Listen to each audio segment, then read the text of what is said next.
Els alumnes de primer de batxillerat D volem recordar els milions de persones, jueus, gitanos, presos polítics, testimonis de Jehovà, homosexuals i discapacitats, que van morir als camps de concentració i extermini nazi. En especial volem retre un homenatge als nostres veïns de Cerdanyola i Ripollet que van ser deportats als camps de concentració de Mauthausen i Auschwitz. L'Aus 1933-1945, estès per tota Europa, va ser un extermini físic de persones, realitzat pels nazis amb la finalitat d'aconseguir la raça pura. Els jueus l'anomenen Shoah i els gitanos Porraimus. Shamar va entrevistar Hitler el 1923 i aquest li digué: La qüestió jueva és un càncer que arrossega l'organisme nacional germànic, un càncer polític i social. Sortosament, els càncers polítics i socials no són una malaltia incurable. Hi ha l'extirpació. Si volem que Alemanya visqui, hem d'eliminar els jueus. Entrevista d'Eugeni Shamar a Adolf Hitler, publicada a La Veu de Catalunya el 24 de novembre del 1923. El gener de 1933, Hitler era nomenat canceller i començà la pressió contra el poble jueu. L'1 d'abril de 1933, el Partit Nacionalsocialista va portar a terme un boicot per asfixiar-los econòmicament. La mañana estaba anunciada en Alemania la más espantosa de las tragedias. Una tragedia sin sangre, en lugar del pogromo a la manera clásica, la asfixia económica, por métodos modernos e incruentos, de todos los judíos de Alemania.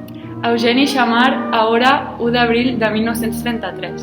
Del 9 al 10 de novembre de 1938 es va produir la Kristallnacht, la nit dels vidres trencats.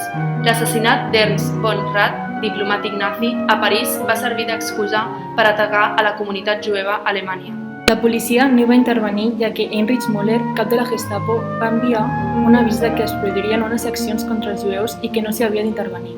Al final de la Kristallnacht, centenars de jueus assassinats i més de 30.000 detinguts internats en camps de concentració. L'1 de setembre de 1939 començà la Segona Guerra Mundial i el nombre de camps de concentració va augmentar considerablement i els afusellaments eren molt habituals. També, milers de jueus foren concentrats en els guetos.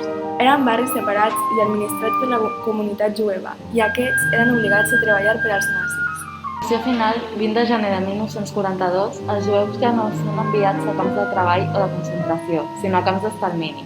Van fer servir les cambres de gas, un recurs eficaç i barat. Després feien desaparèixer els cossos amb els forns crematoris.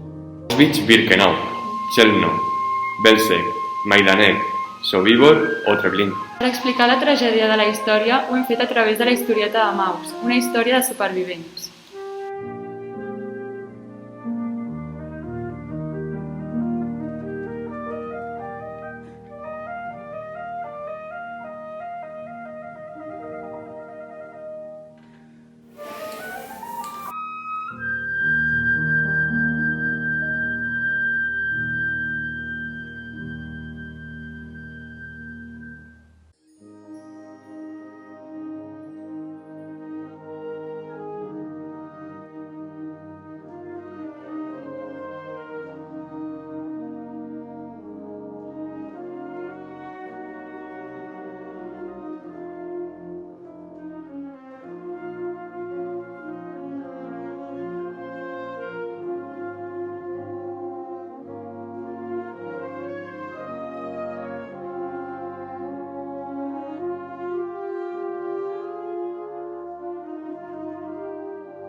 Però la maquinària de la mort no només va incidir en els jueus, 6 milions de morts, o els gitanos, 1,5 milions, hi hagué víctimes catalanes, més de 5.000 morts. Acabeu d'entrar en un camp d'alemany d'extermini, digué tranquil·lament. Aquí veniu a treballar i obeir, i, com és natural, no podreu pas protestar com és costum vostre.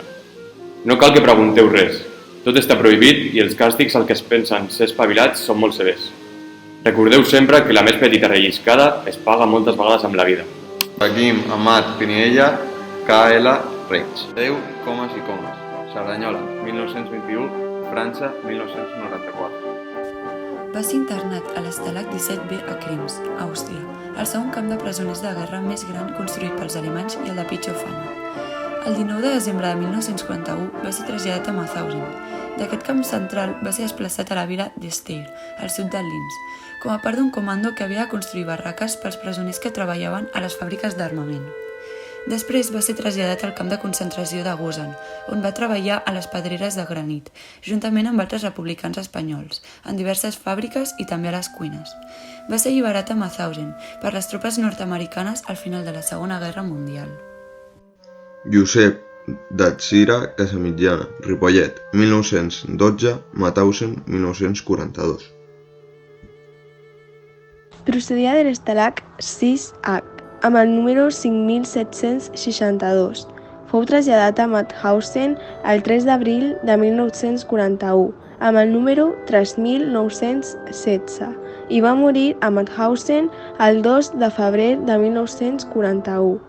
El seu nom figura en un suposat trasllat sanitari el 30 de gener de 1942, amb 6 persones més. Els deportats es informaven del seu trasllat a un hospital, però de fet eren duts a gassejar. Aquests transports consistien en dur-los en una mena d'ambulància, un camió amb capsa tancada, on el gas que desprenia el motor era introduït i això els provocava la mort per asfíxia, sense sortir del camp. Pallars, Alsina, Ripollet, 1907, Gusen, 1941. Procedia de l'estalag 13A, on tenia el número 40.650. Fou traslladat a Mauthausen el 6 d'agost del 1940 amb el número 3.269. Després passà a Gusen el 24 de gener de 1941 amb el número 5.938. Morí a Gusen l'11 d'abril de 1941. Mas Caballero Vico, Castillejar, Granada, 1897, Gusen, 1941. Va ser deportat pels nazis a Mauthausen amb 775 persones més el 25 de gener de 1941, procedent d'un camp de presoners prop de la frontera de Luxemburg. D'allà va ser traslladat al camp de concentració de Gusen amb el número 9866, fins a la seva mort el 14 de setembre de 1941. López Tello, Benamorel, Granada, 1909, Mauthausen, 1942. Va ser deportat a Mauthausen el 27 de gener de 1941, procedent d'Stalag, al camp de presoners a prop de Hannover. Va ser detingut per la Gestapo de Lüneburg. A Mauthausen, el seu número 6404 i la seva mort el 10 de febrer de 1942 es situa al castell de Hartheim, prop de Linz, Àustria, un centre d'experimentació amb cossos humans i d'extermini. És dels 2 assassinats coneguts mitjançant el gas. Montesinos Uribe, Huercalovera, Almeria, 1908, Gusen, 1940.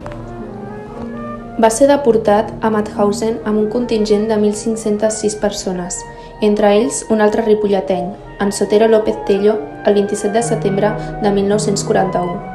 A Mauthausen era el número 6052, d'on va ser traslladat al camp de concentració de Gusen, on va morir el 19 de desembre de 1941.